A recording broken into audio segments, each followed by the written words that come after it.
요새 꼬빌은 몰려서 10에서 20억 대는 거품이 많고 최소 30억이 돼야 된다고요?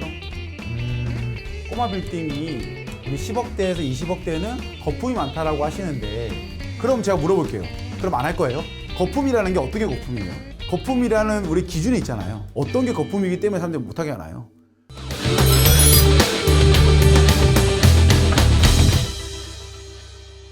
자, 우리 또 어떠한 궁금증이 있나요? 풍류나그네님, 열심히 쉬지 않고 일해서 현금 8억을 모았는데요.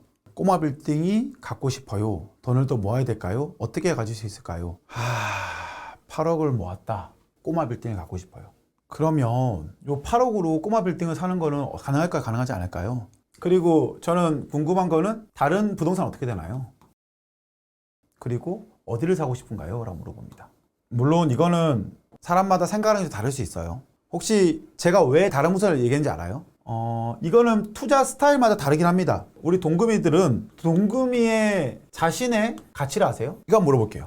나의 가치에 대해서 좀 생각해 본 적 있어요? 아니, 나의 부동산의 가치에 대해서 생각해 보셔야 돼요. 여기서 지금 내가 8억이 있습니다. 돈을 더 벌고 싶어요. 뭘로요? 꼬마 빌딩으로요. 근데 어쨌든 봤을 때 우리는 20억짜리 꼬마 빌딩이 좋을까요? 30억짜리 꼬마 빌딩이 좋을까요? 40억짜리 좋을까요? 50억짜리 좋을까요? 20억짜리 빨리 오를까요? 40억짜리 빨리 오를까요? 50억짜리 빨리 오를까요? 이거에 대해서 좀 생각해 봐야 돼요. 뭐가 더 빨리 오를까요? 어떤 게 더 상승에 더 높을까요? 우리가 부동산이란 것은 산다고 해서 오르는 게 아니에요. 같은 서울이라더라도 그 서울 안에서 오르는 곳은 올랐고 많이 오르지 않는 곳은 오르지 않았죠. 그렇죠? 당연히 20억짜리보다 30억짜리보다는 50억짜리가 더 많이 오를 겁니다. 그쵸? 이거는 생각을 좀 하게 되는 거죠. 예를 들어서 저 같은 경우에는 저는 그런 생각을 해요. 내가 8억이 있어. 그런데 내가 이 8억 가지고 어떤 걸 매입하려고 보니까 30억짜리를 매입할 수 있어. 왜냐면 꼬마 빌딩 같은 경우에도 대출이 한 80% 나오거든요. 그럼 80% 나오면은 24억이죠. 24억에 그럼 한 6억 정도 필요하죠. 6억 플러스 취등호세 필요하잖아요. 그럼 얼추 이가 이렇게 될 것 같아요. 그죠? 근데 저 같은 경우에는 제가 현금 8억이 있다 그러면 저는 제가 지금 살고 있는 아파트에 대해서 대출을 좀 더 받을 것 같아요. 왜냐면요, 제가 지금 살고 있는 아파트는 분명히 올랐거든요. 내가 지금 살고 있는 아파트가 예를 들어서 뭐 7억이야. 근데 나는 예전에 3억을 때 들어온 거예요. 그래서 그때 당시에는 2억 4천 받았거든요. 근데 이제는 7억에 대한 대출이 나오시는 거예요. 7억에 대한 대출. 그래서 추가로 뭐 한 2억 더 나오는 거죠. 2억에서 3억 더 나오는 거죠. 그럼 저는 이걸 가지고 여기다 보태가지고 좀 더 좋은 걸 살 것 같아요. 그럼 저한테 물어보죠. 족장님, 그러면 이 8억 가지고 하고 요거 가지고 해서 두 개 하면 좋아요? 아니요, 저는 좋은 걸 하나 하십시오라고 합니다. 내가 투자에 대한 확신이 있고 투자를 좀 잘하고 싶어, 그 다음에 좀 좋은 매물이 있어. 그러면 저는 이렇게 붙여서 이렇게 더 좋은 걸로 갈 것 같아요. 전 이렇게 하는 게 저 좋은 투자 방법 중에 하나라고 생각 들더라고요, 보니까는. 내가 예전에 살 때는 분명히 4억이었는데 지금은 8억에서 10억 된 것들도 많아요. 이때 당시에는 요 정도의 대출 받았단 말이에요. 대출 받았으면 여기서는 또 좀 더, 여기보다는 좀 더 플러스적인 대출이 나올 거기 때문에 전 요렇게 투자를 하긴 합니다, 저는. 근데 예를 들어서 난 대출이 무서워. 그러면 안 하시는 게 맞죠. 근데 저 같은 경우에는 이렇게 해서 좀 더 똘똘하고 좀 더 좋은 빌딩을 갈아타지 않을까라고 생각하는 거예요. 꼬마 빌딩, 경기나 서울 지역 투자하기 좋은 곳이요. 그거는 제가 알려드릴 수 없을 것 같습니다. 좋은 꼬비는 저도 3개월 찾고 있는데 로타리 클럽 안에서 거래 다 끝난다고 말도 있더라고요. 아니에요. 좋은 거 많아요. 걱정 안 하셔도 돼요. 요새 꼬빌은 몰려서 10에서 20억 대는 거품이 많고 최소 30억이 돼야 된다고요?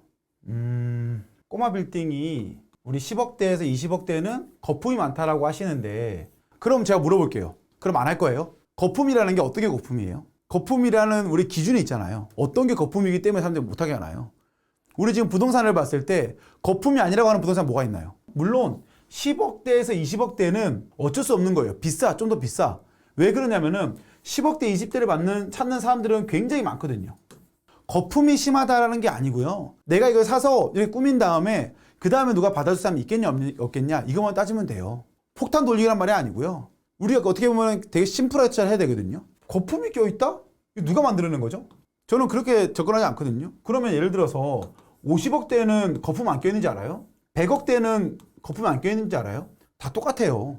근데 10억대, 20억대는 찾는 사람이 많으니까는 평당가가 좀 높아질 수 있다. 하지만 내가 나중에 매각을 할 때도 똑같아요. 그것은. 그런 말 있죠. 내가 지금 서울 부동산을 갔어.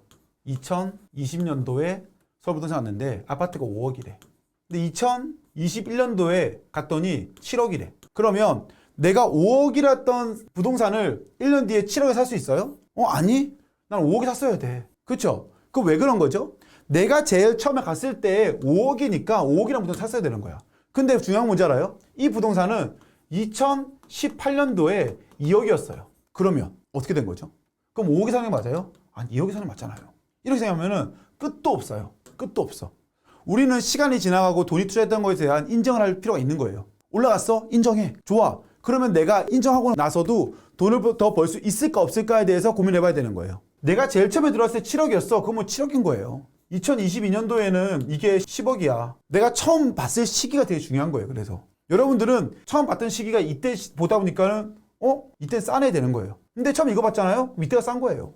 그런 것 같이 꼬마 빌딩도 저는 똑같은 생각을 해요. 내가 이번에 가서 봤던 가격이 어떻게 보면은 제일 저렴한 가격일 수도 있습니다. 왜냐면은 주택 가격이 지금 막 떨어진다고 하지만은 저는 솔직히 말해서 서울에 있는 아파트들에 대해서는 크게 느끼지 못하거든요. 그러면은 주택을 짓기 위해서 뭐가 필요하죠? 땅이 필요하잖아요. 그러면 주택 같은 경우에는 다시 짓기 위해서는 토지가 필요하기 때문에 토지 가격은 계속 상승을 할 수밖에 없다라고 생각합니다. 그래서 지금 만약에 10억짜리 거품이야? 그래서 이것 때문에 못 사겠어? 그러면 평생 못 사요. 생각을 좀 많이 바꾸셔야 돼요. 거품이야? 그거는 작년에도 그랬어요. 야, 이번에 이 사람 이 토지 사서 3억 벌었대. 알아요. 하지만은 저는 이거 가지고 저도 3억 벌 거예요. 그럼 되죠. 뭐가 그렇게 문제예요? 그런 거 있죠. 우리 아파트들 인정해. 우리 아파트는 20억이 될 거야. 그러면서 다른 건 인정 안 해. 그러지 마세요. 우리 아파트의 가격을 생각해 봐요. 그러면 우리 아파트 거품같이 보여요? 아니잖아요. 당당하잖아요. 거기도 똑같을 거예요.